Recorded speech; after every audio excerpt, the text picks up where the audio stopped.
we have completed exercise 6.4. Now in exercise 6.3 we will discuss about right angle triangle. So what is right angle triangle? If an angle is right angle in a triangle, अगर एक triangle में कोई भी angle 90 degree का हो तो उसको क्या बोलेंगे? Right angle triangle. For example we can take this A B and C. Angle B is 90 degree. तो ये वाला जो ट्राइंगल होगा ये कैसा होगा? राइट एंगल ट्राइंगल होगा. अब हम एक और चीज की बात करते हैं. राइट एंगल ट्राइंगल में एक थ्योरम लगती है जिसको बोलते हैं Pythagoras theorem. It is very important theorem for all of you. देखिए तीन चीजें होती हैं हमारे पास राइट एंगल ट्राइंगल में. मैं इसको थोड़ा बड़ा बना देता हूं.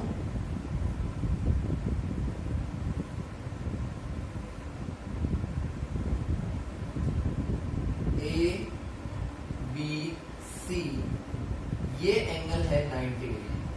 ऑलवेज ध्यान में रखना जो सबसे बड़ी साइड होती है उसको बोलते हैं हाइपोटेन्यूस. क्या बोलते हैं?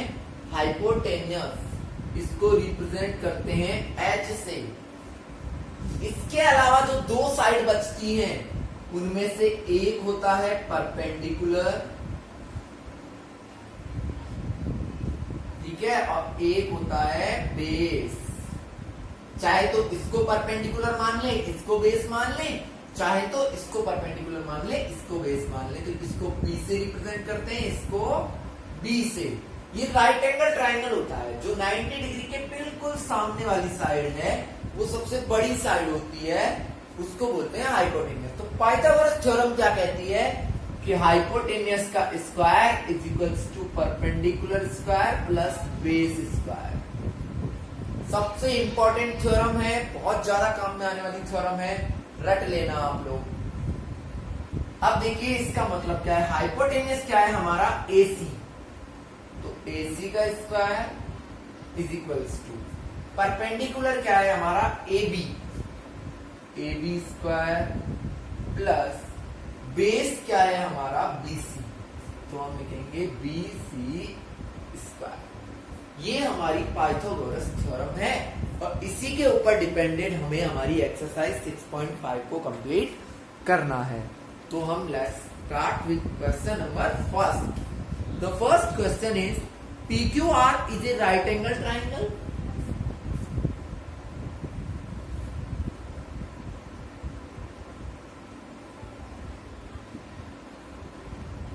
देखिए फर्स्ट क्वेश्चन क्या बोलता है?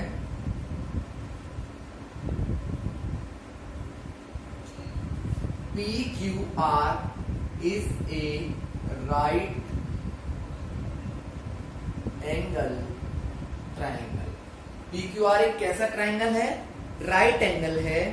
और P जो है वो कितने डिग्री है? 90 डिग्री. उसमें लिख रहा है right angled at P. Right angle कहां बन रहा है? P पे. तो आप इसको Q ले लो, इसको R ले लो. ये बन गया हमारा डायग्राम. PQR एक क्या बन गया? राइट एंगल ट्राइंगल बन गया.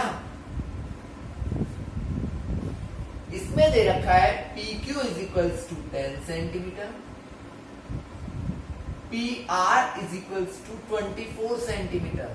तो आपको बताना है QR कितने सेंटीमीटर की लेंथ होगी.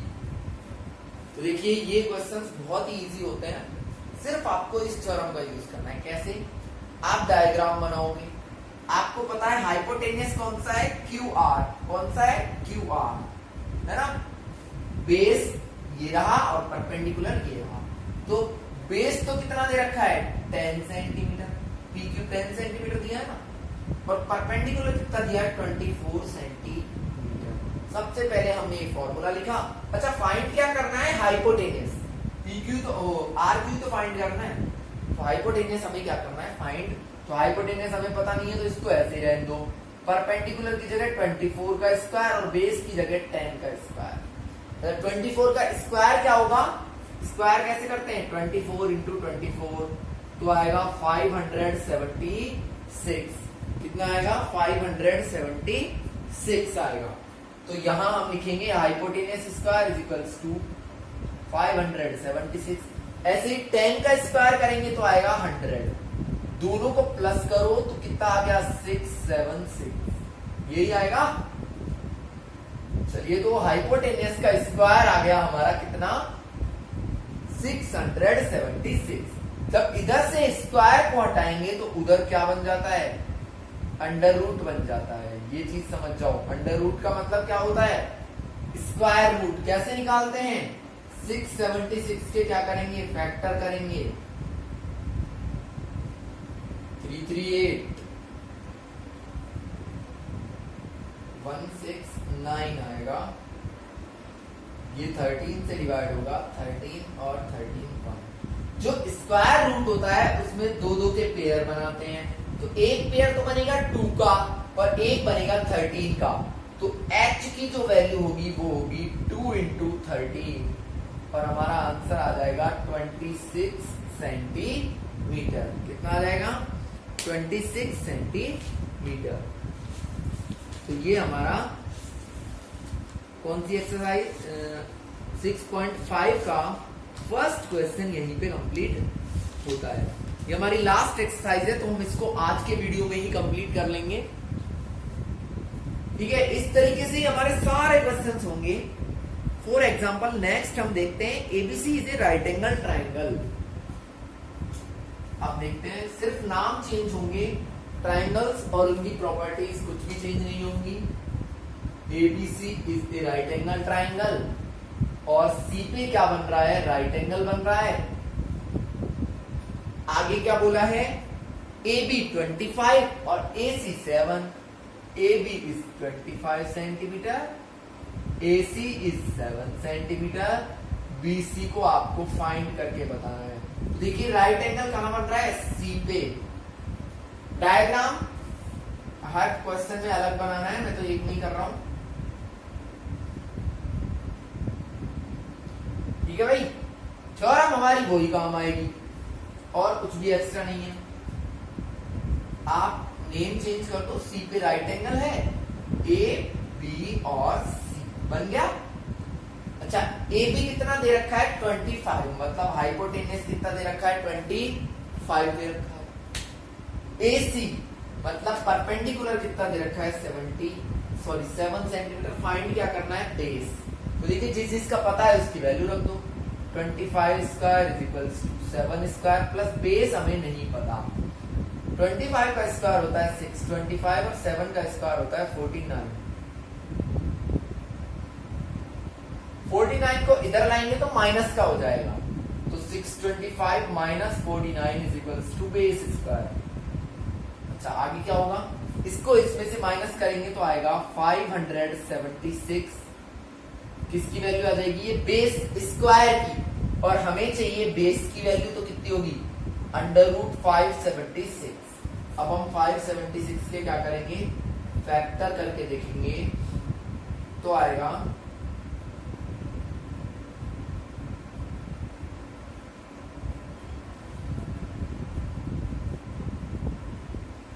7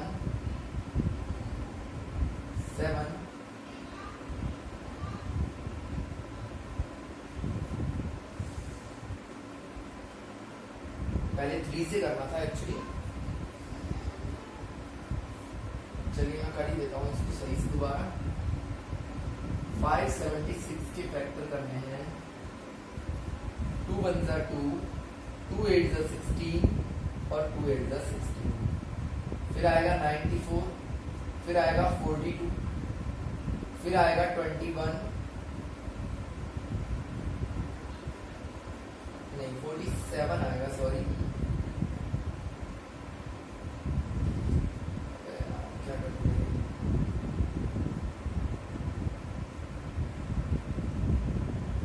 288, 144, 72, इसको डिवाइड करेंगे तो 36, फिर 36 को डिवाइड करेंगे 18, 18 को डिवाइड करेंगे 9, 3 और 3। तो देखिए 2, 2, 2 और 3 कितने पेयर बनेंगे? 2 इंटू 2 इंटू 2 इंटू 3। तो हमारा जो आंसर होगा वो आएगा 24 सेंटीमीटर। तो it is the question number second. Now question number third is a 15 metre long ladder. एक 15 मीटर की क्या है लैडर, मतलब क्या होता है? हमारे जो नसेनी होती है घरों में वो।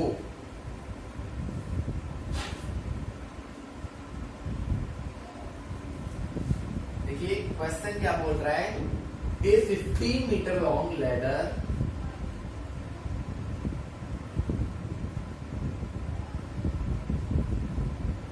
Reached a window 12 metre height. Window की हाइट कितनी है? 12 मीटर की है। आपको देखो, हम मान लेते हैं कि ये दीवार है और यहाँ पे क्या है? विंडो। इसकी हाइट कितनी है? 12 मीटर। इस पे क्या लगा रखी है? एक लैडर लगा रखी है, मतलब हमने क्या लगा रखी है? एक सीढ़ी को लगाया हुआ है। आपको बताना है ये सीढ़ी दीवार से कितनी दूर है। मतलब देखो परपेंडिकुलर दे रखा है, हाइपोटेनस दे रखा है, क्या निकालना है? बेस। फॉर्मूला क्या होता है? Hypotenuse square is equals to perpendicular square plus base square. 15 square is equals to 12 square plus base square. 225 is equals to 144 plus base square. 144 को इधर लाएंगे तो माइनस हो जाएगा। तो देखिए कितना आएगा? 81 is equals to base square. तो बेस कितना हो जाएगा? अंडर रूट 81, और 81 के अंडर रूट की वैल्यू होती है 9। तो कितनी दूरी पे लगाया गया है, कितने डिस्टेंस पे लगाया गया है उसको? 9 मीटर के डिस्टेंस पे। It is question number 3। Now question number 4 is which of the following can be sides of right angle triangle. मैं आपको एक पार्ट करवा रहा हूं 4th का, बाकी आप करोगे। Which of the following can be sides of right angle triangle? मतलब जो भी मैं साइड्स लिखूंगा उनमें से कौन सी ऐसी हैं जो राइट एंगल की साइड हो सकती है। जैसे मैं इसका सेकंड पार्ट करवा रहा हूं, 2 सेंटीमीटर, 2 सेंटीमीटर और 5 सेंटीमीटर। आपको करना क्या होता है राइट एंगल के लिए? Hypotenuse square is equals to base square plus perpendicular square. जो सबसे बड़ा है वो तो क्या होगा? हाइपोटेनस, और बाकी में कुछ भी कर दो, किसी को भी परपेंडिकुलर, किसी को भी बेस। लिख दिया। 25 तो इधर आया, और इधर क्या आएगा? 4 प्लस 4। इधर तो 8 आया, इधर 25 आया, दोनों इक्वल नहीं होते। तो ये राइट एंगल ट्राइंगल के साइड्स नहीं हो सकते। अगर किन्हीं दो साइड के स्क्वायर का सम तीसरी साइड के इक्वल आता है तो वो राइट एंगल के साइड हो सकते हैं, अदरवाइज नहीं होंगे। ठीक है भाई।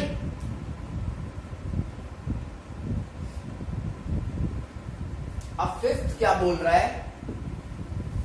A tree broke down. एक पेड़ टूटता है। देखिए फॉर एग्जांपल हम ले लेते हैं, ये कोई पेड़ है, ये यहां से टूटता है। अब ये टूट के ऐसे तो गिरेगा भाई, तो ये वाला जो हिस्सा है ये आ जाता है इधर ऐसे, और ये जमीन को छूने लग जाता है। तो ये बन गया हमारा ABC, क्या बन गया?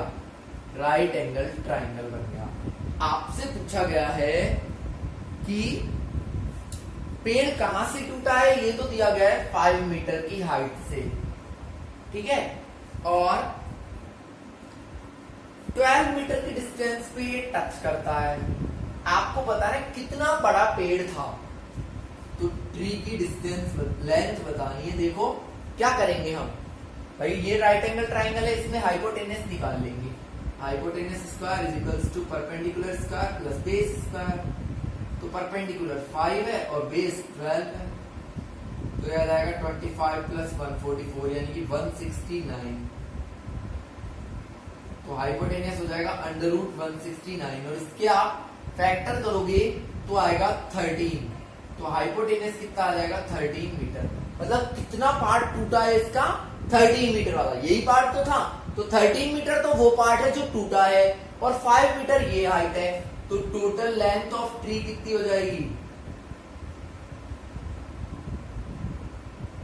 13 प्लस 5 यानी कि 18 मीटर का पूरा पेड़ था। So it is the question number 5। Now question number 6 is,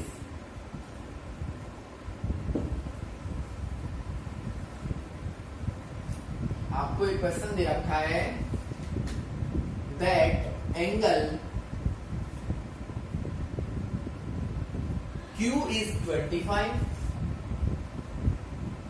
angle R is 65। तो देखिए एक राइट एंगल बनाते हैं, Q और R और P, ये तो है 25, ये है 65 और ये कितना है 90। आपको बताना है कि कौन सा रिलेशन सही होगा। देखिए मैं लिख देता हूं, P Q square plus Q R square is equals to P R square, P Q square plus P R square is equals to Q R square, और थर्ड आएगा Q R square plus P R square is equals to P Q square. Simple सी बात है, relation होता क्या है? Hypotenuse square is equals to perpendicular square plus base square. तो hypotenuse कौन सा है? क्यू आर, तो राइट साइड में तो क्या होना चाहिए? क्यू आर, और बाकी के दोनों लेफ्ट में होना चाहिए। तो सेकंड वाला जो रिलेशन है दैट इज ट्रू, ये हमको बता देना है। ठीक है भाई। Now the 7th question is,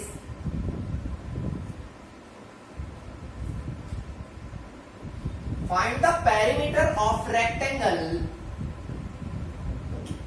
find the perimeter of rectangle whose length is 40 और diagonal is 41 सेंटीमीटर। लेंथ कितनी दे रखी है? 40 सेंटीमीटर और डायगोनल दे रखा है 41 सेंटीमीटर। तो पहले हम रेक्टेंगल बना लेते हैं। इस तरीके से होता है, ये इसका क्या होता है? डायगोनल। तो लेंथ तो दे रखी है 40 सेंटीमीटर, डायगोनल दे रखा है 41 सेंटीमीटर। अच्छा, पेरीमीटर के लिए क्या चाहिए हमें? 2 इंटू लेंथ प्लस ब्रेड्थ। ये क्या होता है भाई? पेरीमीटर होता है। तो लेंथ तो है हमारे पास, हमें क्या फाइंड करना पड़ेगा? ब्रेड्थ। क्या फाइंड करनी पड़ेगी? ब्रेड। ट्राइंगल का हर एक एंगल कितना होता है? रेक्टेंगल का हर एक एंगल कितना होता है? 90 डिग्री। तो ये तो क्या हो जाएगा? हाइपोटेनियस। तो हम लगाएंगे hypotenuse square is equals to base square plus perpendicular. इसका नाम ले लेते हैं ए बी सी डी। देखिए हम इसको पहले वैसे लिख लेते हैं कि बी का square is equals to D C square plus BC square. हमें फाइंड क्या करना है? BC। तो इन दोनों की वैल्यू रख देते हैं। यहां आएगा 1681, यहां आएगा 1600 और ये आएगा BC स्क्वायर। इसको इधर लेके गए तो ये माइनस हो जाएगा। तो जो BC स्क्वायर की वैल्यू है वो आएगी 81। तो फिर BC की वैल्यू क्या होगी? अंडर रूट 81, तो आ जाएगी 9 सेंटीमीटर। मतलब ब्रेड्थ कितनी आ गई? 9 सेंटीमीटर। L तो कितनी दे रखी थी? 40 सेंटीमीटर और B कितना था? 9 सेंटीमीटर। हमें निकालना है पेरीमीटर, तो क्या हो जाएगा? 2 into L plus B, 2 into 49 कितना हो जाएगा? 98 सेंटीमीटर। ये हमारा क्या होगा? आंसर होगा। अब हम आते हैं, लास्ट क्वेश्चन है हमारे इस एक्सरसाइज का और इस चैप्टर का भी, क्वेश्चन नंबर 8। आप इसको थोड़ा और नोट कर लीजिए।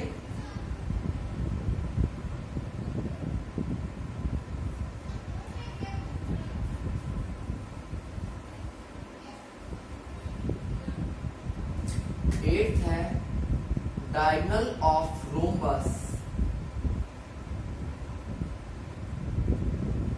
are 60 16 centimetre and 30 centimetre. एक रोम्बस है, उसके डायगोनल कितने कितने हैं? 15 और 30। रोम्बस क्या होता है? जिसकी ऑल साइड्स कैसी हो? इक्वल हो। अच्छा, रोम्बस के जो डायगोनल होंगे वो ऑलवेज कितने डिग्री पे इंटरसेक्ट करते हैं? 90 डिग्री पे। तो हम ये रिलेशन लिख लेते हैं, diagonals of rhombus are perpendicular. Perpendicular होने का मतलब 90 डिग्री एंगल बनाते हैं। बाइसेक्टर मतलब एक दूसरे को बराबर पार्ट्स में डिवाइड करते हैं ऑफ ईच अदर। तो देखिए ये पूरा डायगोनल कितना है? 30। एक्चुअली ये 30 दिया हुआ है। जब ये 30 है तो ये भी 15 और ये भी 15। ये 16 है तो ये भी 8 और ये भी 8। हम ले लेते हैं ये वाला ट्राइंगल ABC। ये एंगल कितना है? 90। तो ये क्या हो जाएगा? हाइपोटेनस। तो hypotenuse square is equals to perpendicular square plus base square. तो ये आएगा 225 प्लस 64। तो हाइपोटेनस का स्क्वायर हो जाएगा 289 और हाइपोटेनस की वैल्यू होगी √289। तो हाइपोटेनस आ जाएगा 17 सेंटीमीटर। मतलब इसकी सारी साइड्स कितनी हैं? 17, 17, 17 और 17। तो फिर पेरीमीटर क्या होगा? 17 प्लस 17 प्लस 17 प्लस 17। आंसर आएगा 68 centimetre. So it was our exercise number 6.5. Now we have completed 6 or 7 chapters. I think 7 chapters. So please watch the videos regularly and complete your homework on time. Thanks and have a nice day.